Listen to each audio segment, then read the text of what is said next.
about the Messi thing? Anything else on the Messi front, Chris, before we move on? No, I'm done. I'm I'm falling out. I told you, I never want to bring this guy's name up again. I don't know, man. This Messi thing is just a freaking mess. What a disaster. I don't want to hear this name ever again until it's official.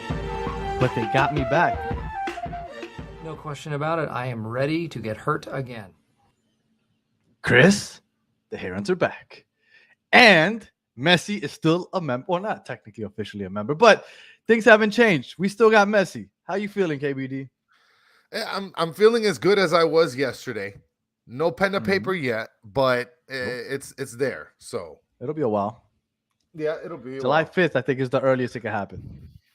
Yes, sir. But feeling great. It's still a real thing. Woke up today and I was like, you know what? It wasn't a dream. This is really going down.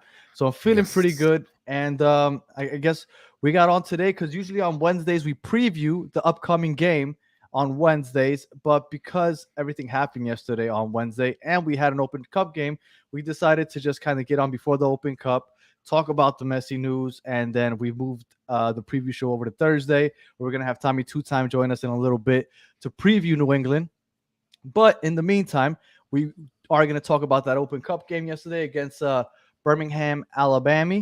So I guess I'll go straight to you, Chris. We are in the semifinals of the U.S. Open Cup. We beat Birmingham. Birmingham Legion, right? Put some respect on the name. Everybody kept telling me. So what did you think about the game yesterday? Listen, and for those of you listening on audio, I'm just going to put the same classic Danny picture up of this bad boy hardware that we won in the Carolinas, this Carolina Cup mess. Everybody's talking about how this is going to be the first hardware that we possibly could win. I guess everybody's forgetting about that one. But when I was watching the game in the first half, it was just generic, normal Inter Miami soccer. It felt a little bit more pace, but like Birmingham, that's a team. That's a team. They got a soccer team out there in Alabama, which is crazy to me. Who's going to Alabama to play soccer, right? I mean, for sure, they should be kissing sisters. Supposedly they are a good squad. I don't look. I'm not gonna lie to you and tell you that I know too much about them. But everybody said that we did have to put some respect on them. That they could go ahead and upset us. So and then with everything that went on throughout the day, I was worried that the team might be a little distracted. But like you said, sure. I mean, it looked a lot like the same. Couldn't create in the final third. Just a lot of the same that we've seen all throughout the season. But then you start picturing somebody like Messi kind of controlling the middle of the field, right? There was a lot of open space that you felt like somebody with some with technicality, tactical, right, could go ahead and kind of maneuver in those spaces and create things for other players. Somebody like a Pozuelo that we bring up, I feel like every other week, which we probably won't be bringing him up anymore in the near future. But somebody like him, or somebody like, of course, the GOAT Messi, like you start seeing and imagining what could be when somebody like that comes on. But again, we look a lot of the same, but we pulled out the dub, and we are now in the semifinals of the Open Cup, which is more importantly, more than just getting that first official hardware. Yeah, it's a ticket to the Champions League, which is where everybody wants to be, right? That's where the big clubs play here in the Americas, and that's where you want to see Messi play. Yeah, and that's what we're striving for here, right? I mean, having this US Open Cup trophy, it's great, right? But we're looking like way into the future. And it's funny because we were looking way into the future in terms of what this tournament means to the organization even before Messi came, right? Mm-hmm. So it's not something that just popped up because now there's Messi all over the place with Inter Miami. I mean, this is something that we've been wanting for some time now. We've been trying to strive for. And as far as Pozuelo goes, it's not even not talking about him in the near future. Nobody's going to talk about that guy ever. He is like what you mentioned he is like what you mentioned in a past podcast when I talked about chapters. That chapter is in and out and gone. Out of the history. You can skip that chapter, and you won't miss a beat if you skip that chapter because he was here for a couple months. Yes, he helped us make the playoffs, but ain't nobody talking about Pozuelo now.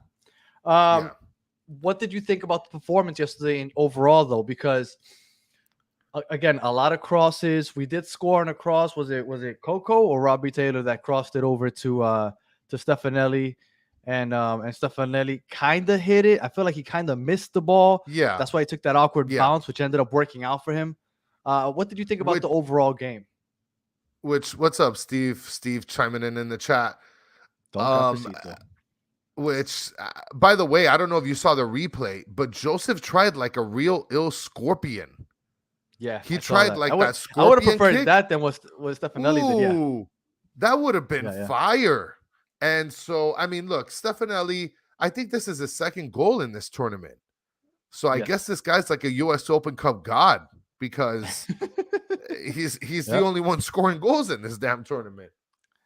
And now that you brought up that Joseph Scorpion, I honestly think that we could have an ill highlight video of just Joseph acrobatics that never touched the Yeah. ball because he's tried bicycle kicks where the ball doesn't get anywhere near him. Oh, But, yeah. he's in that motion and stuff. He makes it look really sweet, even if he doesn't contact He the ball. does. So I agree. It would have been nice. Now, Let- what do you think about the fact that the Messi effect is already happening?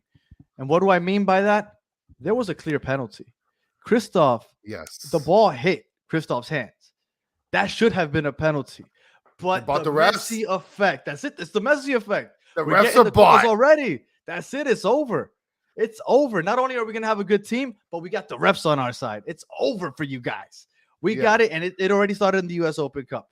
What did you think about that call or non-call? I mean, listen, I can't help that the Birmingham Legion got David Stern again. I mean, at this point, everybody here is gonna get David Stern, and I'm good with it. Look, let me tell you, like I said, Birmingham Legion, they got a soccer team out there. If there was like a pro rel system in MLS, I'm pretty sure that they could be contenders for that, right? And I only bring that up because obviously we're getting a lot of new fans who don't really understand MLS. Just so you guys know, there's no pro rel here, so relax, all right? But if we did, Birmingham, Alabama would be a contender for a space in the MLS. That was a good game by them. The ball just didn't bounce their way. Well, I will tell you, Random Gak just commented, and he said, Drake man of the match. And I agree because Drake not only was saving us from the shots that Alabama, I keep saying Alabama, Birmingham was taking, but Just Leo say Campana Alabama, like, almost whatever. scored. I know I should. But Campana almost scored an own goal also. Like, I wasn't sure what he was doing. That looked like a direct shot. Like it looked like it was on purpose. The way I looked at the replay, I don't know what he was thinking. Was he trying to kick it out of bounds towards the left of the goal and just got a bad angle on it? Like, I was really confused, but thank God Drake and his fast reflexes got the save anyway. And man, Drake is standing on his head yet again, and we owe being not the worst team in MLS right now to Drake. I'll tell you what I really felt bad for in terms of what the players had to experience. All I heard the crowd say yesterday was something to the effect of, "You need Messi." I said, "Oh my goodness, these Alabamians are going ham out there." Did they say? I didn't hear that. Yes, they did. Yes, they did. And if anybody else was watching in the chat, please kind of just co-sign what I said. Especially, I mean, there was a little kid that was just screaming his life away behind the announcers. But I'm telling you, the crowd did start saying, "You need Messi." I mean, that crowd was furious. Every time Everybody somebody needs fell Messi. from every time somebody fell on the ground, it looked like they were dying. And people were so pissed at that game because they soaked up so much time on the ground. They gave us 10 minutes extra time at the end of the game. I was like, 10 minutes? I think it should have been I thought that more, was to a be little odd. honest. Really? I Yeah, was I think it surprised when should it was have been 10 more. minutes. Richard Greenberg from up north. Welcome, sir, and thank you. Like, everybody's, I walked in to my job today and everybody kept congratulating me, almost like I did something or I accomplished something. It was really Yeah. weird. But everybody knows that I'm a diehard Inter Miami fan. So it was like, "Oh, Yeah. congratulations, you got Messi." Like, if I was Jorge Masson, I was like the one that did You're the one that integral inked the sign. Yeah. deal. So, I mean, I accepted, "Hey, thank you. But it was really weird. I got congratulated quite a bit today. Yeah. But it's all fun. It's all awesome, and I'm just it feels great. I mean, I'm sure that you're feeling it also. So Oh we yeah. are in the semifinals, and More then for my season before tickets. before we bring in a Tommy two time, a couple things I wanted to touch on. Robbie Robinson, I think it's been reported now that he will be cut from the team. I forgot who reported that. And then Victor Ulloa it was actually reported on our show yesterday by Yeah. Franco that he expects Victor Ulloa to also be released from the team. So changes are already happening. Those are two names: Victor Ulloa, which is telenovela star and all-time leading in games played for our franchise. He just reached that milestone recently. He's probably going to be gone. And Robbie Yeah. Glassleg will also never suit up for us again.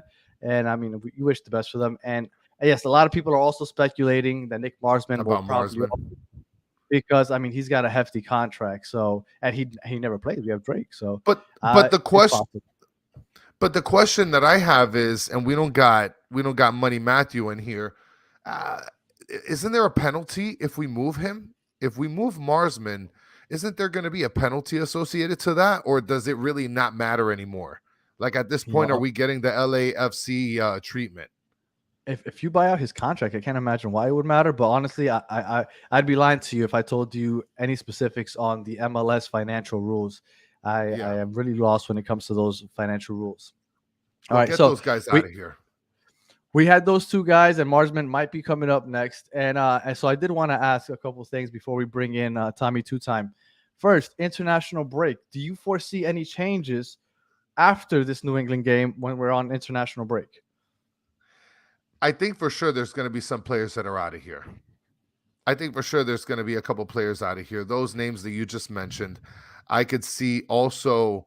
I mean, I don't know what the deal is with Jean Mota or Gregory. But if we decide to get somebody else in the meantime to replace, I don't know, like a CDM, I could see one of those two also being released or something. The only change I see happening throughout at least the international break, I think Tata Martino, after Saturday's game, I Yeah, think that talk starts heating up, kind of like the Messi just from one day to another, all of a sudden just blew up. I honestly think that the Tata thing is gonna start blowing up after Saturday also. So that's the change I'm expecting. Their international break gives you a week off. He can come in, work with the guys for a week, and random gag said Robbie was on the bench for the IMCF2 team today. ooh, that's a bad So look. That's a I don't bad know. look. I don't know how accurate that is, but if he says that, I don't know. Does that mean that the reporting isn't 100%? I mean, I would expect even if he played today or was on the bench that it's probably still going to get released, but maybe what since it's that not means official, he is was out there. what that means is Robbie Robinson might be playing for the Birmingham Legion pretty soon. That's what that means. Now, So, and I had and as a matter of one fact, last. Go ahead. talking about Tata, I think that at some point in one of our future podcasts, we should have Tommy One Time on here so we could talk a little bit of Tata.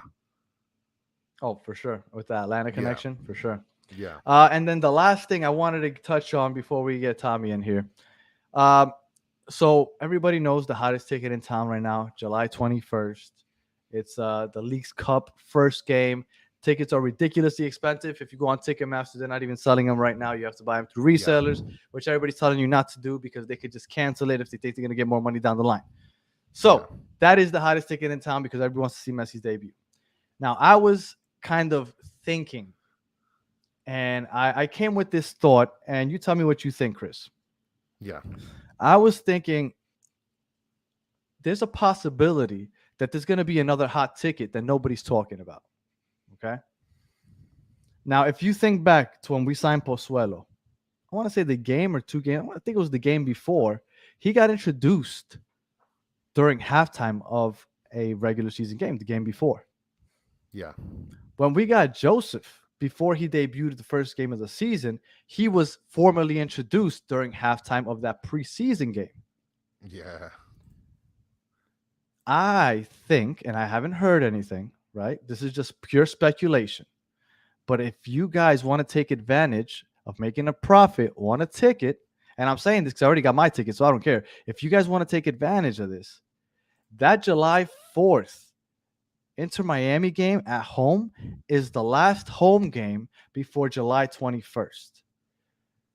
If they keep going with the way they've been doing it before, when they get a new player, they introduce them during halftime of the previous game, there's a solid chance that because he can officially sign on July 5th when the transfer window opens, that he might get introduced July 4th at halftime. And if they make that announcement that on July 4th, you can come to the stadium and see Messi formally introduced to the fans, For the I first will time. promise you that that will be a hot ticket that nobody Yeah. seems to care about right now. But once that announcement is made, if it's made, again, it's pure speculation. Maybe they won't introduce him to the fans before the July 21st. But if they do, I suggest you get your hands on some July 4th tickets because that might be a hot ticket. But what All a right. correlation. On the 4th of July, America, American soccer, MLS, taking him away from the international world. We got him. I think, yeah, we got him. America got him.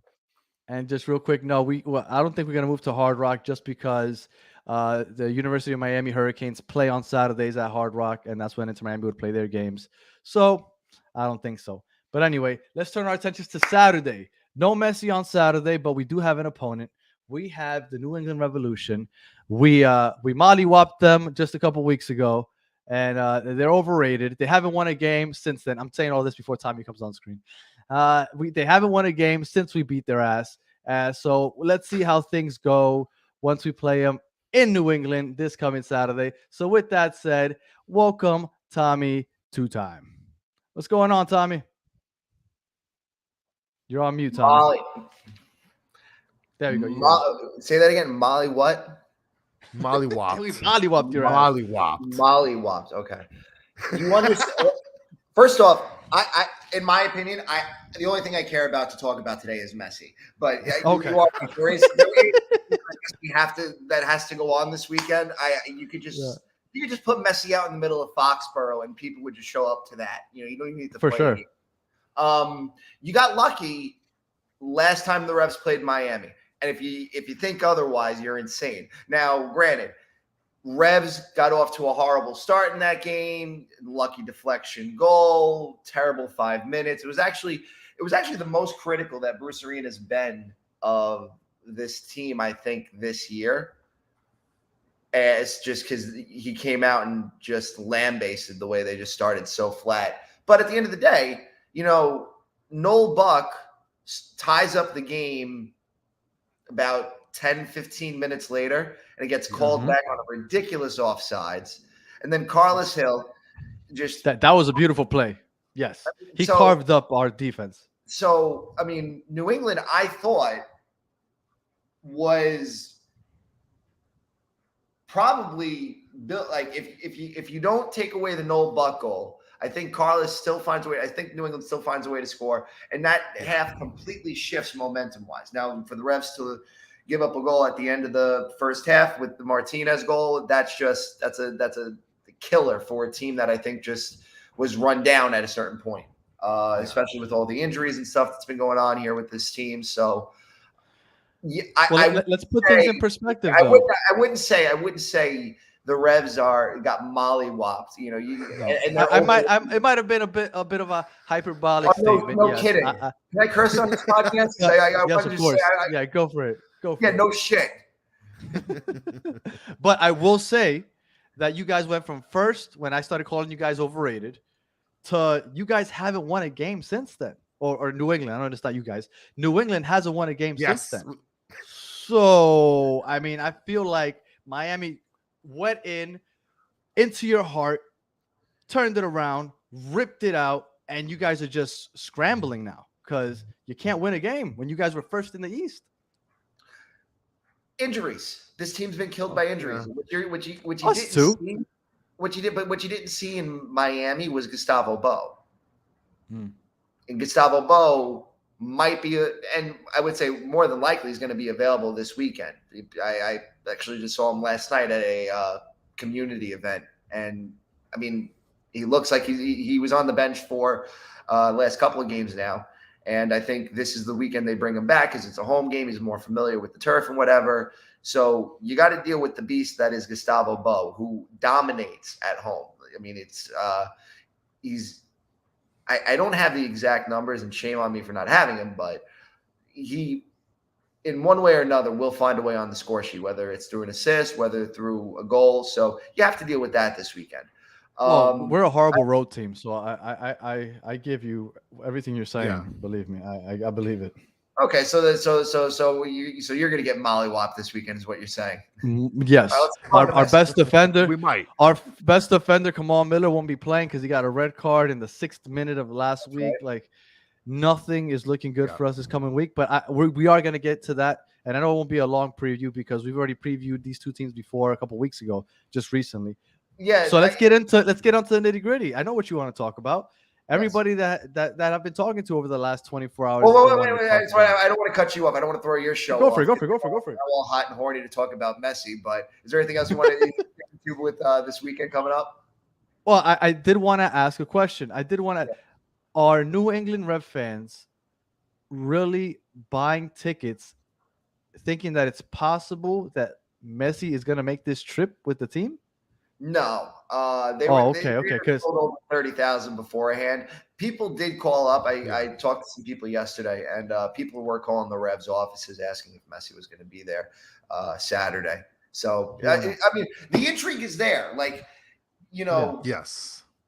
people in Boston on the periphery know what, that know what the Revs are and know what MLS is, know who Messi is. That's Right. the one universal thing. Everybody knows who Messi is. So the second that get announced, and then the Revs were able to promote, oh, by the way, we have Miami coming to town this weekend, kind of not necessarily promoting Messi coming to town, but kind of putting it in everybody's mind. They're fishing. They know what they're doing. They know what they're doing. Yeah. They probably picked up a few tickets in the process. So, hey, I think it's gonna be a great atmosphere regardless. I think the fact that and here's the thing, it's gonna be a big viewing night. People in general will tune in just to see what is being said. Like, I think people will want to know has anybody in Miami's front office said anything? Has Bruce Arena said anything about it? Nobody's really heard from him. He wasn't on any media calls today because he's at a Hall of Fame ceremony. So there's so many storylines coming into the weekend that there's going to be a lot of eyes on this game regardless. And I think a lot of people know Messi's not going to be there, but they're still going to watch it because this is it's an anticipation anywhere in the world right now. There's no team that has more social media followers than Inter Miami. And it happened overnight. It did happen overnight. 6 hours. And the crazy part is that people are watching in anticipation to see the kind of people that are playing around Messi, or the kind of players that are gonna be playing around Messi. Yeah, you guys are talking about, is MLS going to give Miami a penalty? Congratulations, you're LAFC East now. Okay, you have nothing to worry about. Everything. We're better than them. We're better than them. You might be at the end of it if you got Angel Di Maria coming in to team up with Messi here. You really might have something special there. We are the most valuable club in MLS now, officially. These MLS roster rules need to be blown up. Period. Okay, well, thank you. That's what that was the first question I was gonna ask you. What do you think are going to be the follow-up now that Messi's here? To what extent?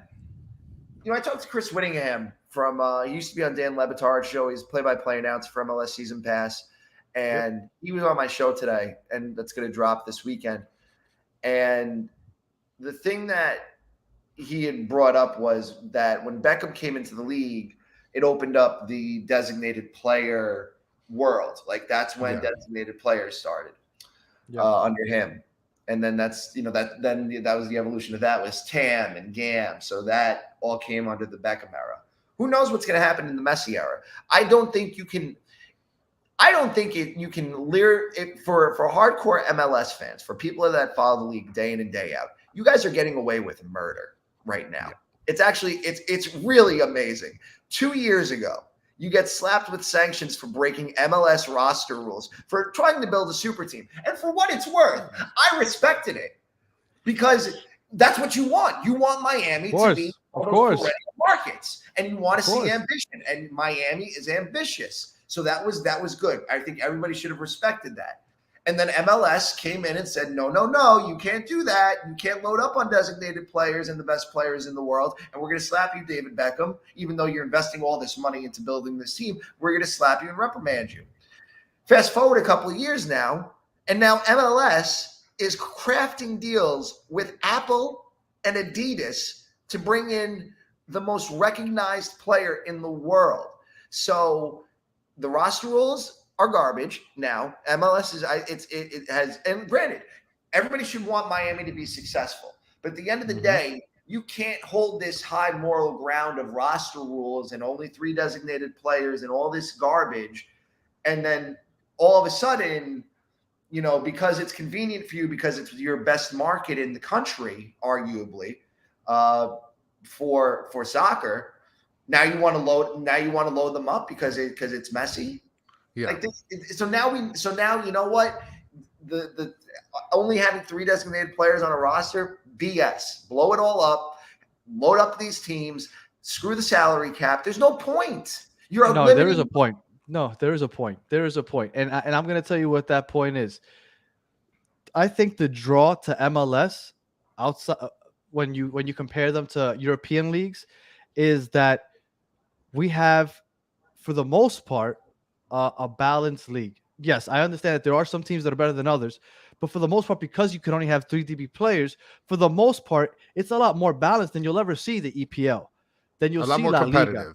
Yeah, than the France league. I forgot what it is, League One or whatever the hell, like or Bundesliga, where Bayern Munich has won it. What was it? Was it like 12 or 18 times? In Miami and plays with Messi.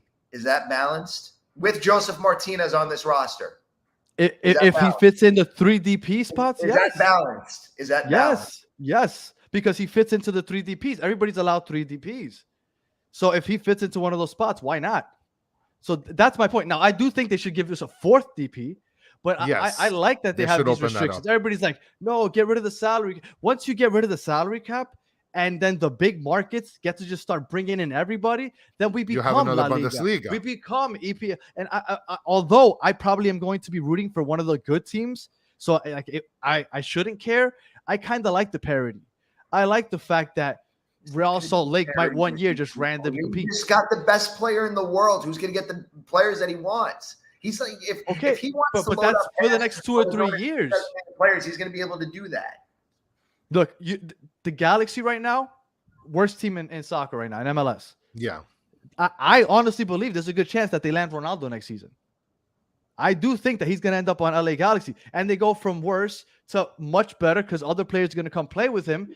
But they're not going to load up an all-star roster. They'll add 3 DP players, some solid players, and all of a sudden they don't dominate, but now they're competitive. I like the parity in this league. And a lot of European snobs like, oh, but EPL is the best. La Liga is the best. Then you ask them what teams they root for. They root for the top 6 teams in EPL. They root for the top 3 teams in La Liga. They don't root for West Brom or Crystal Palace. They don't root for those teams. They don't care about parity because they don't live over there. We live in this country. We like parity. We like every team to have a chance. Everybody likes the underdog. System. And that's why we like the playoff system, to give everybody a chance. So I'm with the whole keeping 3. I would like 4 DPs, but I'm with those rules. If you get rid of the salary cap, forget about it. We're going to just start mollywopping everybody. It'll be us, LAFC, and what other big market is going to Galaxy? That's what it is now. That's what it is now after yesterday. No. Yes, LAFC, I don't know what they're doing. Look at Philly. Philly's one of the best teams. Yeah, no. What do you mean? After Messi, who's our best player right now? Joseph Martinez. Come on now. You can't say that we're LAFC East. Joseph. Yeah, but you put Fat Joseph. Messi, that's a unbelievable. Maybe, but we don't know. We don't know. We have to see it to believe it. I would not every team is a Philly. Honestly. I would prefer to see Campana instead of Joseph, honestly, starting as striker. But even if it doesn't work with Martinez, they blow the whole roster up. They get started from scratch, and it's still, But they'll have only 3 DPs to work with, which is what I like. And then maybe you get a Busquets who's way past his prime. I don't even want him, to be honest with you. Yeah, but supposedly he's going to come over in a TAM deal. So all of a sudden you have another name. So I'd be like, oh, God, look at these guys. They're loading up. They got Busquets. That guy's old as shit. I don't want that guy. But I'll take him. I'll take him. I mean, if that's what Messi wants, sure. But what could happen is that Miami could probably create an all-star team. They probably had the money for it. But then I know what you're saying. Probably. But who's really predicting Miami to win the championship this year, even after Messi? It's Most not even people about aren't winning the predicting that. championship this year. It's not even about winning the championship this year. I mean, I honestly, I'm shocked that if Messi actually plays this year, I'd be shocked. Like that, they're talking about Messi playing. Ooh. Not that I yeah, know anything, but I thought I read yesterday that he's not playing till 2024. Like I saw people. He's July 21st. No, there was a misunderstanding there. A lot of the because European everybody's saying reporters next season. Right, next season, but it's because in Europe all the seasons start in August or end of July. So when they automatically think like, oh, he's gonna start playing in July or August next season. So it was just a They miscommunication. don't understand it's within the same season. Yeah, right. Okay. We're still in the second half of our season, but yeah, he's gonna be playing in July. July 21st is probably when he's gonna debut. Yeah, I still think there's a lot that they still need to tell everybody. Like there's still a lot of missing. There's still a lot of stuff in the background. It's in the smoke right now. It's like you said. I mean, he's getting a deal. He's going to be getting percentages from Apple. He's going to be getting percentages from Adidas. He's going to be getting percentages off of jersey sales. I imagine that there's going to be a slew of corporate sponsorships that he's going to be a part of. That's going to make up for the money lost if he would have gone to like Saudi Arabia. But I mean, at the end of the day, this is the best deal for Messi. Yeah, and I was talking to my co-host about this the other day. There's a good chance Ronaldo and Messi talked, and Ronaldo told Messi, "Hey, the Saudi Arabia thing, don't do it. It's not worth it." Well, I want to mention something because I've been telling other people as well. Everybody was saying, well, he should have gone to Saudi Arabia, get the most money, get that bag. But when's the last thing that you've heard about Cristiano Ronaldo in the past couple months? Where can I even watch him play? Yeah, exactly. There's no real TV deal with it. Nobody's paying attention to it. Nobody cares about it. This would be, I mean, it doesn't compare, especially when you include Apple into it on a global scale. Like that's the game changer. Like the fact that he's going to get money globally for people that sign up to watch this league. Now, granted, people better sign up, right. But I think people will. They're not selling his jersey yet, right? And you're not allowed to customize it either. Like if you go on and you put Messi number 10, it comes up with an error message. Reason being, he's supposed to get a cut from his jersey sales. Yeah, like that's a deal with Adidas. If they start letting people customize it, he's not going to get that. So they have to wait until it's official and they can sell it so that he can get a cut out of those sales. And that's why you're not allowed to customize it. No, but I know a lot of people that have. There's a lot of people that already have the Messi 10 jersey. Yes. Because this story has been lingering for years. So listen, there's tons of people that have the jersey already. And in Miami, you can just you can achieve anything over here. Like there's stores out here that are in dungeons that you can be able to get jerseys Messi 10 on. This is going to be a great deal for him. And Apple, I mean, think about how people are going crazy for tickets right now, Danny. So I don't see Apple not getting subscribers to subscribe to their MLS package. Oh, no, I don't see that. I agree. And I think it's a very smart thing that MLS did. And Apple also, the way that they got together, because if this was obviously in the works for a long time, no guarantee, but this is what they wanted. It's crazy that somebody in the Philippines that wants to watch Messi could literally just get on their phone, have I don't know how much $5 is in the Philippines, but go ahead, pay the $5 subscription or whatever it is a month and watch Messi at will. Like, I think it's genius. And I think that they're going to get plenty of subscriptions. This comment by Carlos is on the money right here. Talking about how Saudi Arabia money, while huge, is short money. Miami MLS money's legacy, long-term money, which will likely dwarf what he would have gotten in Saudi. And we're talking about adding to his legacy, no, Tommy? Yeah, and I think there's going to be not to get political, but I think there is going to be a coming to Jesus moment at some point with Saudi Arabia. I think a lot of this stuff is sports washing. I think there's a lot of stuff that leaves a bad taste in people's mouth. And I don't know, unless Saudi Arabia just keeps throwing money at everybody and these owners just look the other way, and then, we just got to put up with it. But like you said, nobody's watching Cristiano Ronaldo in Saudi Arabia. Nobody gives a crap. They're going to care about, watching Messi games, long beyond this. And then, I think it's just, America, right? All these kids that live in South America that are watching Messi now, playing in the United States, playing, Miami, a thriving city like Miami, and living in an area like South Florida. Come on. What kid wouldn't want to do that? Argentina building their training facility in Miami for a reason. There is the stepping stone to playing for the best teams in the world now don't need to go through Central America, South America. You don't have to go to Brazil anymore, this is the bridge.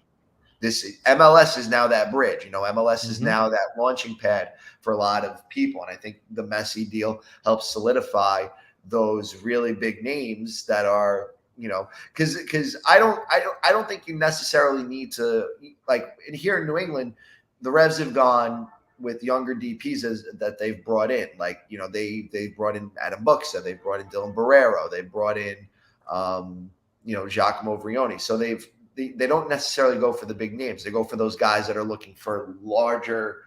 George A. Petrovic is not a designated player, but they saw a lot of potential in him. Guys that are looking for a larger carbon footprint in the European game. So the big markets will get those big names, but a lot of these younger kids that are coming from those big systems around the world are going to use MLS now, opposed to going to a Belgium or a Mexico, whatever.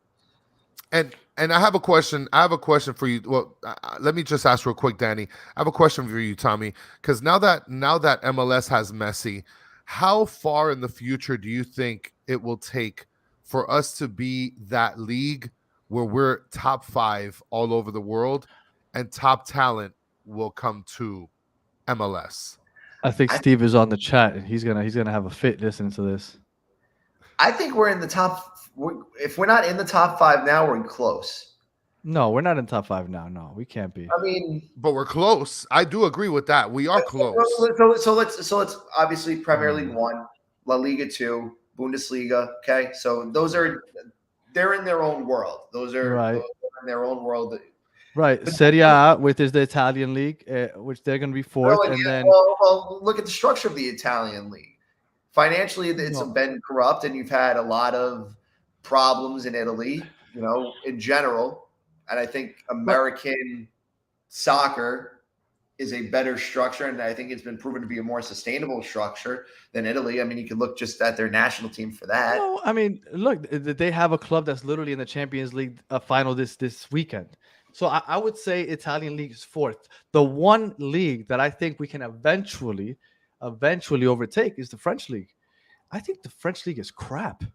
And I was going back and forth with a bunch of people today. But Italy's top heavy too. No, I think the Italian league is solid up there. I think those are the top 4, but that French league, League 1, I think parity outside of Inter Milan, who else has done anything? But that's the thing. There is no parity. There is no parity in Europe, though. That's always been my point. That there is no parity, and everybody's like pro rel. You guys say that because you don't root for any teams that ever get relegated. Conversation. I'm sorry. I said, doesn't that the fact that there is more parity in MLS and there is a lack of, and you're pointing out the lack of parity in Europe, doesn't that make MLS a better league? Well, that was my point today, because I was having this debate, and I think you and I are kind of arguing the same point. It's just that I think that you're saying that we're almost there already, and I'm saying we'll eventually get there, because I don't think we're there right now. I really don't, but I think we can get there within the next decade. I think if more big players start coming and people start realizing, hey, it's kind of fun to watch a league that has parity instead of watching the same 3 teams beat each other up every year. I think that could lend itself for us to be a top 7, 6, maybe even one day 5 league in the world. But a lot of people are saying, no, it's impossible. It's not impossible. Look at the size of this country. If this sport starts to grow anymore, we have so many people in this country. We're going to get some good soccer players. We're going to have top academies, top training facilities. Don't tell me that within the next 10 years, if this sport continues to grow, and with the Messi and the World Cup coming here, if it keeps growing exponentially like I feel it is, this country can become a soccer powerhouse eventually if it keeps growing the way it is. But I think that's what Do you he's think we're saying, a though, better Danny. country than Mexico? Do you think we're better than Mexico? Yes, but not a lot of people agree with me, but yes. Do you think Mexico is better than Italy? No. Ooh, no way. No. To me, and I mean, you could disagree, obviously, but to me, the top four for me are clear. It's EPL, La Liga, Bundesliga, and Serie A. Those to me are untouchable for a very long time. Eventually, other leagues can catch up, but to me, those are top four. Now, everybody throws that French league in there. I don't see it. I really don't. There's a reason why PSG always got mollywop when they went into the Champions League, because they never played against good competition during the regular season. As soon as they ran into a real team in Champions League, they'd get knocked out. And so I just don't see it. I think you're leaving out Portugal too, right? Portugal's another one. That's another good. Okay, so that's six. But what I'm saying is I don't think MLS is there yet. I don't think it's necessarily near there either. But I think it can be. I would say it's top 10. It's a top 10 league in the world. But look who's getting exported now from America, and look at the price tag of what they're going for. Like George Petrovic is going to leave New England this year, and he's probably going to go for $11 million. Noel Buck is going to leave New England at some point, either at the end of this year or at some point in the middle of next year. He's going to go for $4 or $5 million. So I think you have to look at the transfer market values of when guys are getting moved and what they're going for, and compare that to what the rest of the world is doing, and then you'll see where MLS ranks, I think. And that I could see that. And then that is an indication of, in my opinion, how you match up against the other big leagues, like Brendan Aronson. Who else? I mean, Miguel Almiron. Just think of the guys who keep on getting moved out of MLS and even USL, no, not USL, but like American Almada here in Atlanta this year is going to get moved for a big dollar amount. But yeah. I think the biggest question is, what does everybody consider being a top league? Is it entertainment? Is it viewership? Like that, I think that's where the biggest question is. Like, how do you determine that it's a top 5 league? Because it's basically based on opinion. Then all the European snobs are just going to keep saying that MLS will never be there. But if we have something that tells us, okay, it's viewership, I think it'll eventually be there. If it's entertainment, I think it's already there, because at least we have some parity. So it all depends on what everybody classifies as it being top 5 league. And I'm sure that there's a way that like FIFA somehow ranks them, but I don't know what it is exactly. Yeah, like I said, it's probably not a top 5 league at the end of the day, but I do think it's close. I do think it's a bigger feeder league.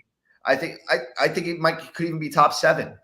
You know, like I said, I think it's close. It's arguable for sure. Yes, realize because of and guess what? Our billionaires, now that they're interested in soccer, have more money to spend than European owners. I go back to Giacomo Vrioni's agent earlier this year, talking to Italian media and saying, "Hey, we're falling behind.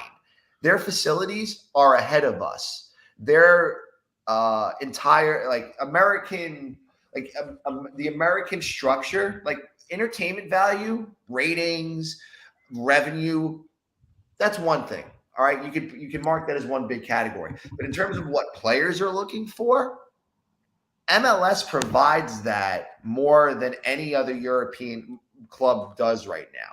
Like if you play for a top club in the world, yeah, if you're playing for Chelsea, you're playing at the top facilities in the world. Manchester City, United, you're playing at the nicest facilities under the best conditions in the world. But if you're playing for a QPR, if you're playing for a Fiorentina, if you're playing for a Sevilla, and you have to playing in a garage, you're playing in the budget is wildly different because they're not making the money that the top 5 teams in those top heavy leagues are making. So now you as MLS, because you have billionaires that have unlimited amounts of money to spend on sports, build these unbelievable facilities that these players can come to, get better at. Maybe it's not the most beautiful soccer in the world at times, but it's where these guys can get better. Yeah. Right, but I think that if I had to start a franchise anywhere in the world, doesn't matter, and I like, oh, go ahead, choose a small club where you can get some good players out of. You're right. I might go to Spain and get some players out of Sevilla. They got some ballers there. That's that usually when somebody balls out there, they end up in Barcelona or Real Madrid. Like I understand why people say that MLS isn't there yet, and I'm not going to argue that. My argument was earlier today, and it has always been that I think it can eventually get there. And I think that people that say it will never get there and they say it with such certainty are very short sighted But I because also they think- don't see what's right in front of them. I think it's further along than you're giving it credit for. Okay. So Maybe I'm that's the difference between exaggerating. you and I. Maybe I'm exaggerating here, but you don't think that it can get there by the time that the next World Cup comes? No. That's in 2 years, 3 years. Probably after it. Maybe Because after. again, it's the money I think the quicker you get Messi out on the field, to bring it back to Messi, the quicker it is going to be to see, like, okay, how That does it's this, going to ignite. how is this how does this have a ripple effect on everything else to help grow MLS to the point that it qualifies to what you're trying to find as what is defined as a top 5 league in the world. So the quicker you get that process going, the quicker we get that answer of figuring out how MLS matches up against all of those other leagues. Again, and that's the other thing too. If those other leagues had something really to offer, Messi would be there. Yeah. I mean, he's not going to play in the Premier League because he's not going to get the crap kicked out of him. Yeah, it's a very physical league. But La we're a Liga- physical league also. La Liga, they don't got the money to pay him. He wants to get the hell out of France. I think Because France sucks. That league sucks. Steve, that French league sucks. So wait, do you put the French league above the Italian league? I mean, the Italian league above the French league? Yes, 100%. That's amazing. Inter Milan, AC Milan, yeah, for sure. I think that the French league From a is history probably standpoint, yes, but from a current standpoint, Yeah, Napoli, Juventus. Oh my God, who does French have? They have PSG, they have Monaco. I'm slipping here on the spot, but Yeah, I don't Racing. take I don't take the French league seriously at all. And Steve, as you could tell, he's a big Inter fan, Inter Milan that is. So you can see that's why he would say Serie A is a top 3. I mean, I guess some people say that it's better than Bundesliga, but yeah, I think that it could be a top 5 or 6 league, but I see it in the next 10 years. I isn't think it there could be another that. team there that's good called like Versailles or Marseilles Yeah, Versailles. in the French? Yeah, I'm that's not. It's not necessarily like it's more. I guess my thing is with Italy is like I don't know. I think it's like you don't hear people talking about going to Italy. Like you don't hear about the super teams of like what they were in the mid 2000s. yeah. You know, it's just it feels like it's a different thing with Italy in general. Leon is another one too. Yeah. like I said, I think that just saying that it could never happen is what bothers me, because I think in the next 10 years it's a possibility. Will it happen? I don't know. But to say that it can't happen, I think is what bothers me. And no, but I don't think that it's there right now or close. Not really. I think it could be top 10 right now. I think that debate can be had, that it is top 10 right now. But we'll see. So this Italy talk threw me off. I did not mean to throw you off. I'm sorry. No, all good. All good. Well, it's a So I shame we guess- can't have Messi when we play New England. That's for sure. No, for sure. Because that So- would definitely. Tommy, my understanding is that yesterday, in the process of Messi signing, you started hating Miami and all Miamians. What happened yesterday, Tommy, that you started hating Miami and the 305 as a whole? Was it the fact that the Panthers knocked out the Bruins, that the Heat knocked out the Celtics, that the Inter Miami ruined New England Revolution's season? Like, is that what happened, or what is it He has no that care for happened Boston yesterday? sports. I know. That's the worst part. What's going on, Tommy? You know, it didn't hurt my feelings that the Bruins lost. It was more fun for me. I mean, I know. I did lose money on the Celtics, so that Ooh. wasn't fun. It'd be nice if they could have hit some threes in Miami for Game 6. That I would would have have been been, I helpful. would have been a couple $100 richer that weekend. And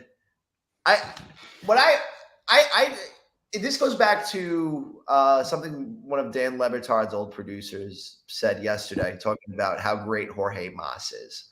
And apparently Jorge Mas represents all of Miami. Apparently he's the most popular person in all of South Beach. I had no idea. Yesterday he was. Wheels. Yesterday he became the most popular. He's a cult icon in that area, I guess, because he is beloved. And the fact that I dare challenge the idea that I don't think necessarily Miami mattered at all, as much as Apple and MLS throwing their weight into the Messi deal. Like, I thought there was a lot of credit being given to Jorge Mas yesterday. And Twitter was on fire. Right. Against anyone. Twitter was on fire, but specifically this tweet about, how Jorge Mas landed this deal. And to be honest, from the outside looking in, and obviously, you guys have a better perspective being down in the Miami area, the name Jorge Mas means nothing to us. From the outside looking in, when we think what brought Messi to Miami, it's Apple and it's MLS. If there's no Apple and MLS or Adidas, there's no Messi in Miami.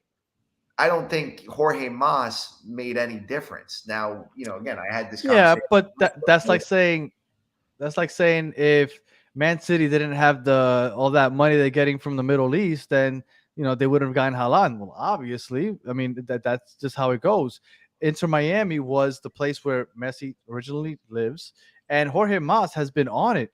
Jorge Mas was in a suite with Messi's, I don't know, his family and like his group during the World Cup final. Once I saw Jorge Mas in that little suite area with all of Messi's people, I was like, this guy is working, and this might actually happen. Why else would he be there in the World Cup final with his family and friends and everybody in that suite? Like, I don't know how he got in, but credit to him for getting in. Because I think that played a big part. Because if he wasn't involved in the inner workings, he wouldn't have been in that suite. Because my understanding is they don't go far back. Like they don't have a friendship that dates back 10 years. Well, that's the bridge that David Beckham built basically for him.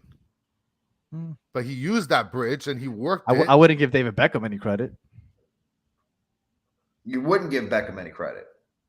Oh, this is all Jorge Mas. I would give him more. Credit. David Beckham paid $25 million. First, Jorge Mas might be the most holy person in Miami since Mother Teresa. David Beckham hasn't shown his face here since I think before the season started. Yeah, at least Jorge Mas shows up every game. Like Jorge Mas is here every game. At least David Beckham, instead of coming to our games, is out there. I don't even know what the hell he's doing. He's attending like Mark Anthony weddings the last time he was in town. He doesn't care about the team. Like, obviously he's a businessman and I don't blame him. Owners don't necessarily always go to the games, but at least Jorge Mas shows his face often. David Beckham never shows his face. So I mean, if I had to give one of them credit, one or the other, I'm sure Beckham also had something to do with it. I'm sure he has a relationship with Messi, but if I had to choose one to give credit to, I would give it to Jorge Mas. But if you got to choose between Jorge Mas, Apple, and Adidas. Oh, but look at what you're bringing into the party. Like when Jorge Mas, that's the difference maker. Now, if Jorge Mas is the guy that absolutely goes out there and convinces Apple and Adidas to throw all this money into Messi, then that's one thing. But if there's no Apple and Adidas, then there's no Miami as a contender. Like, it doesn't matter how much the money that Jorge Mas could have thrown at Miami, Messi. I agree with what you're saying, but I want to say it was 2017 or 2018 that Miami kept pushing to get a team, and David Beckham was trying to find somebody to get with him, and they couldn't find anybody until It has Jorge nothing Mas to got do with involved. Messi, 'cause everybody keeps on doing this. Why does this keep happening? Every Because- single time I ask about Messi and Jorge Mas, it goes back to, well, Jorge Mas back in 2017 saved Inter Miami. That's nothing Okay. to do with what we're talking. You and Chris Okay. Whittingham, like, it's everybody. Okay, but It is factual though. okay. So, does Messi come to play for the USL Miami FC if Inter Miami doesn't exist? No.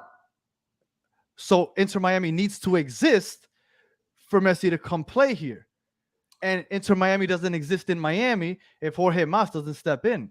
Therefore, Jorge Mas gets some credit for bringing a team to Miami, because this is not even an option, because there would be no team in Miami if Jorge Mas doesn't step in, because the person that was supposed to, and I forget the person's name, but he backed out. And then again, it was like, oh shit, this is going to fall through again. And then Jorge Mas, I don't know why the hell he stepped in. I appreciate that he did. He has Miami ties. I think he was born in Miami, but He has stepped businesses in. here in Miami. And, Yep. and I think he has ties to UM also. I think I saw Steve put that in He's there. a graduate. But That's what I also learned this week so, too. so I do believe that I understand what you're saying, that happened 6 years ago. But if he doesn't help bring that team to Miami, right now, all we have is Miami FC in the USL. And we have no chance of getting Messi. Hell, we don't even get Higuain at that point. So I give Jorge Mas credit for helping us bring a team to Miami. He does have to get credit. Come on, Tommy. Yeah, he gets credit, but I don't think it's like Jorge Mas landed this deal. No, Apple landed this deal at the end of the day. Adidas landed this deal at Yes, the end. I agree that it was a partnership. Yes, it was a partnership for sure. Is Jorge Mas a mover and shaker behind the scenes? Sure. But the people that get the credit at the end of the day, the people that have their faces that everybody's going to remember, Apple and Adidas. And if those two things don't exist, then we're not here today talking about Messi. We're spending 40 minutes trying to figure out why the Revs are playing with only one designated player on their starting 11 right now, which I could care less to talk about.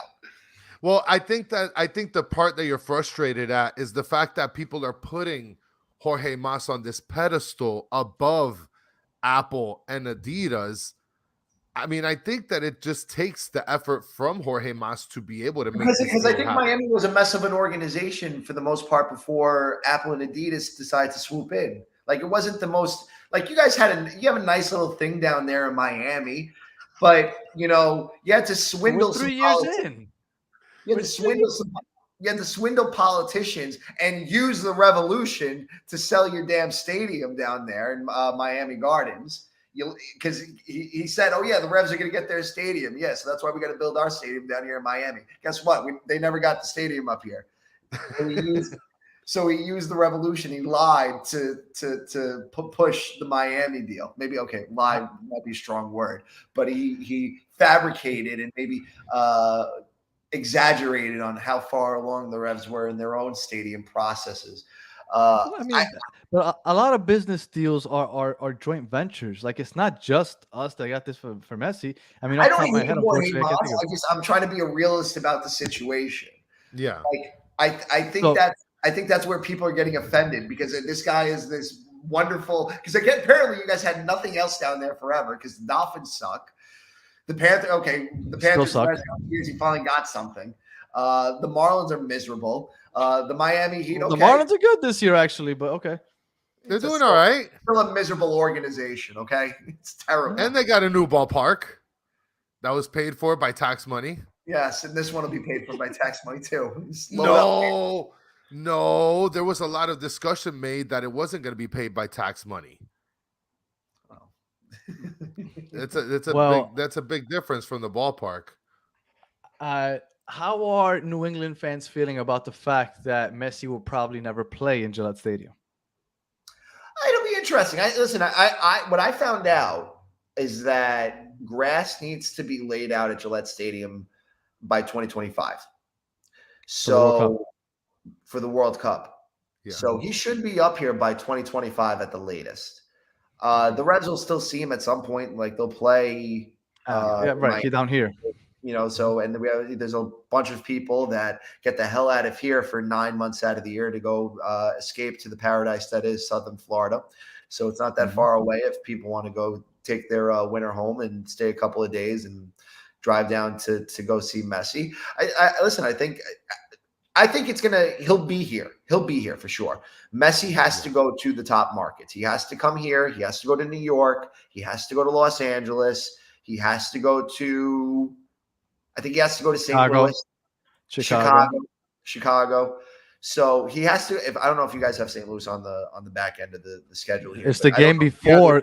Yeah. They play July 15th, and everybody's expecting him to make their debut at home July 21st. Those July 15th St. Louis tickets, because there's a chance that he would be available for that game, or like the cheapest ticket is like $900, $1,000. Even if he's there and waving, like he just needs to be doing that. Yeah. I'm serious. That's what they did, but that's what they did with Beckham. That's what they did with Beckham. I think he'll do that here next year, maybe. Or maybe he plays on turf. Maybe he says, all right, let me see what this crazy thing turf is. I don't see that. I mean, that could be possible, but I would hope not. Maybe he'll be subbed on like the 90th minute to play like the 5 extra minutes or something, because I would hate to see him playing on there and take any risk. All right. So, Tommy, just in general, what were the talks about Messi around the fan base? Just because, I mean, we already covered what is the outside thinking, because outside of you hating Miamians and Jorge Mas, we don't know what other people are thinking. I think it's still setting in on people. It's Messi. Yeah, everybody loves this. Nobody doesn't love this. Me, the super critical person that has a radio show that enjoys stirring up the pot every now and then, will find little things to poke at and harass you for 45 minutes on your podcast. But everybody loves it, and there's no reason not to love this. Everybody's excited. I mean, the buzz up here is that they're calling the Revolution offices and asking if Messi's playing this weekend. Yeah, that's insane. So that's where we are. Like that's what we've been building for 15 years now. Now we have to carry that momentum in a market like New England, where there's been a historic shunning of New England soccer. People are going to watch it now because of the intrigue. Everybody else benefits. Everybody benefits. And we had an episode yesterday. We asked everybody the same question. So I'm kind of curious to see what your take is. Messi's here July 21st, probably his first game for Leagues Cup. And we're assuming that we'll probably get a Busquets for the TAM deal, and maybe another DP, right? To fill in the 3 DP spots. From the outsider's perspective, what would be, do you think, a successful season for Inter Miami? And what would be a failure for Inter Miami? Say the question again. Sorry. No, sorry. We're getting into Messi July 21st, probably first game of the Leagues Cup. Yeah. With it, Messi coming in, probably bringing over Busquets as a TAM deal and maybe another DP. What do you think would be considered a successful season for Miami? And what do you think would be a failure of a season for Miami? There is no failure. You guys already succeeded. I'm serious. There is no failure. How is? I mean, I think everything else is just. I think if we miss the playoffs, that would be a failure. I mean, 9 teams make it. You have Messi. You have the greatest player in the world, and you cannot understate how much that's going. Like that's what people care about. Like, you get sucked for the rest of this year. It's not going to matter. He's going to be playing next year. He's getting himself ingratiated in the community. And people are just going to rally behind this team. Like, people are going to buy tickets. People are going to buy jerseys. It is going to be – it's going to be a circus. You thought it was nuts when LeBron joined the Miami Heat. Oh, this is a million times more than that. This is a million times more than that. It's going to be all the way from Jacksonville down to Miami. I mean, even – you go down to Orlando, you're probably going to poach some of that market because there's more of an identity, that South American identity there than there is, with Orlando City right now, in my opinion. Like, you're going to, kind of, I think, poach. I think obviously there's diehard Orlando fans that are never going to leave, right? but the people The that five are of them. the hardcore soccer fans that don't watch MLS that know that Messi's going to Miami but live in the Orlando area are still probably going to pick Miami. Oh, I saw Orlando people on Twitter putting up, we better not see anybody on the wall wearing Messi jerseys. Oh no, forget it. Those guys are the most sour of them all. Sour Patch there's Kids some out sour there. people. There's some sour people out Little right brother now. syndrome. That's what it is now. You're their little brother. It's their little brother now. You guys are the big They've dog. been little brother. I think here's the other thing. I think this will grow. Here's a hot take. I think this will grow in so much in popularity that I think you'll get a third team in Florida. Tampa? Because Messi, I think Messi will drive so much business to Florida in general, with Miami. I think somebody else is going to see that, and they're going to try to put a team in Tampa. I could actually see that happening, a Tampa team. Yeah. I consider that. Maybe. That I can see happening in 10 years. That's a steamy take. If this league expands to 40 teams, like some people have been saying, then for sure we have to go pro reg because there's too many teams. Yeah, because too many teams, and they keep saying this city, that city, San Diego, Las Vegas. It's Jesus. I don't know if you'll get pro rel because I don't know if you can convince a billionaire in America to do that, but I do think you if will. You have 40 teams, you have to. No, I think you're going to regionalize it. I think you'll regionalize it where you'll have the Northeast. You'll have the Southeast region, which will be Charlotte, Atlanta, Orlando, Miami, and then maybe another Florida team. The Northeast would be DC, Philadelphia, the two New York teams, and the Revolution. That's a lot of teams, though. But I can see what you're saying. Yeah, I mean, you're already building out that Southwest region too. Texas is all pretty much accounted for between Austin, Houston, Dallas. Now you're going to add in, you throw in Kansas City, San Diego. Real Salt Lake. No, Real Salt Lake. You'll have your Pacific Division, right, which is San Diego, LAFC, LA Galaxy. Probably that whole West coastline, right, the coastline of the West. And I think Sean basically just explained more or less what you're saying. If 40 teams, we will do what Brazil does and have a state region champ that play in a league format playoff. Yeah, basically, I think that's more or less what Tommy was saying. Yeah. And then Tommy, last question for you, and it comes here from Carlos. It's not he didn't ask the question, but I'm kind of curious. Carlos thinks that it's going to take the rest of the season for Messi to adjust to the league and for players to adapt next year until Miami goes big. Now, I know a lot of players that come from Europe have had a hard time adjusting. One, travel is difficult. Two, they'll be playing in 90-degree Miami weather today. Then they'll go play in Denver in the 20-mile altitude. And then they'll go play in Seattle where it's freezing cold and then come back to Miami to play in 90-degree weather. So it's definitely an adjustment. How long do you think it might take Messi to adjust? Well, if he's not playing in New England because of the turf, he's sure as shit not going to play in Seattle because of the turf. Yeah. Well, this is true. Yes. You don't got aspects of weather, but yes, that's true. Yes, that's true.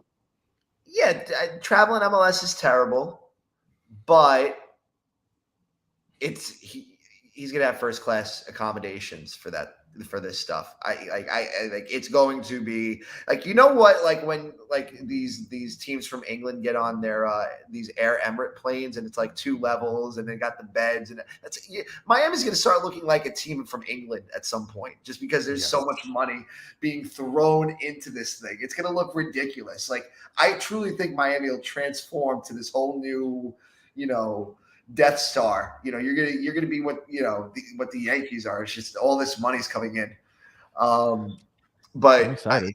I think from that standpoint, the travel he'll be fine. The speed of play, it's something, but there's a lot of South American flavor here, right? Because across the league in general, it's more of a league of speed, and it's not necessarily hard tackles. Our team alone has like 4 Argentinians already. Yeah, so you're talking about a league that I think more resembles the style of play in the world that Messi's used to some degree. Obviously he's spent a lot of his life at Barcelona, but a lot of players that he's played with, they come from Brazil, they come from this region of the world. So I think he'll be used to it to some degree. I think it's the atmospheres, I think will be something for him, because I think the atmospheres will be like something we've never seen before. And I think obviously it's crazy in La Liga, and France, but think about the separation between the fans in those big stadiums between La Liga and in League One. Like people are going to be on top of Messi in these stadiums, like Austin. Yeah. And so I think that might be a little startling for him at first, because I think it's going to be so loud, and I think it's going to be so. These environments are going to be like nothing we've seen before. Nothing. Yeah. Because we didn't have soccer-specific stadiums back in 2008, 2009, 15 years ago. We didn't have what we have now, which is why this is bigger than the Beckham deal. Yeah. This blows Beckham out of the water. And to that point, Mr. Krabs said, what if Messi gets loaned to Barcelona in the offseason? Because Beckham got loaned in the offseason to AC Milan. Like Tommy was saying, this is a different time. That's not happening anymore. I do want to say one thing. They need to figure out to get that freaking thing in Hard Rock Stadium. You cannot play this thing in Fort Lauderdale. It's a bad idea. Well, they're going to do it this season. I think for next season, they're going to have to figure something out. Yeah. But for this season, it can't like plays their first game of the season on Saturday, September 9th. And Miami has a home game September 9th. Like it's already conflicting. July 21st, when he's supposed to make his debut, the Rolling Loud Festival is going to be down here that weekend. Like it's not going to work this season. Well, and one thing I want to mention, because you talked a little bit about the proximity, Tommy. If you were to see the walkway between where the players are and to the stadium, there's no gates, no security. You can literally run up to a person and just grab them, do whatever. The proximity from our seats alone, I mean, they're right there.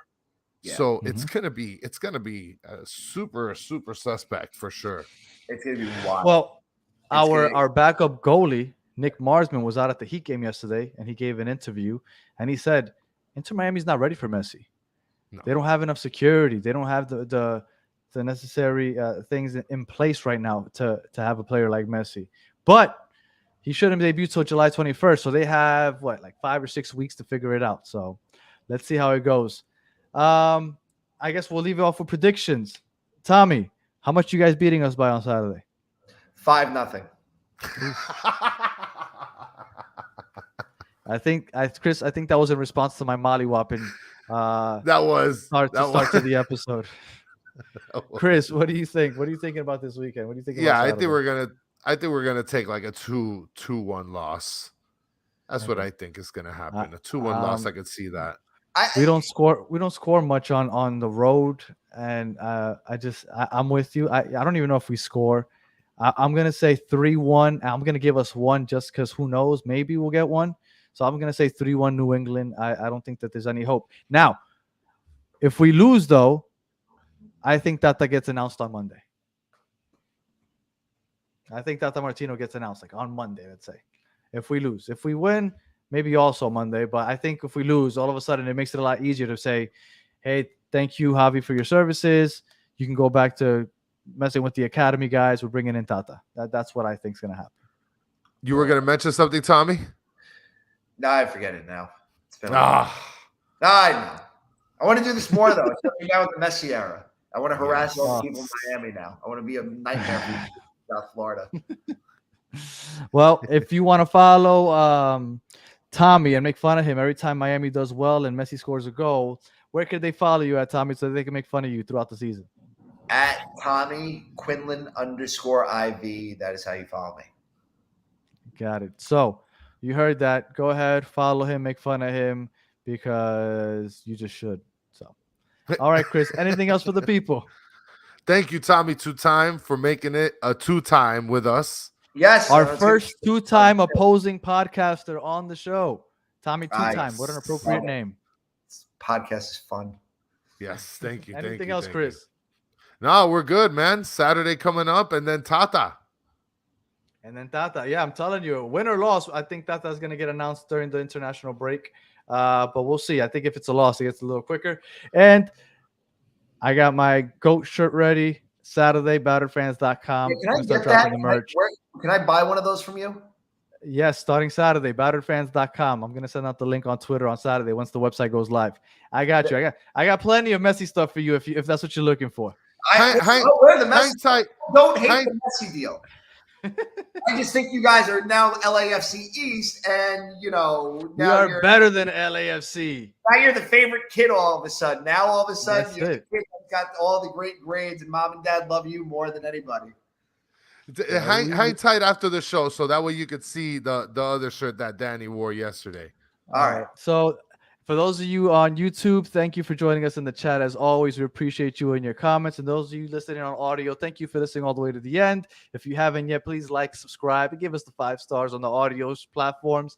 And we will be back on, well, actually, I don't know if we're going to come back Saturday night after the game or if it'll be Monday. Chris might have a guest on the show. I will be out of town. I'll be in Orlando. So again, we'll catch you guys on the next one. Until then, and Matthew, thank you for showing up at the very end. We were looking for you earlier for some money news, but I guess it's too late now, Matt. Thank you for joining, and we will catch you guys on the next one. Peace. Peace.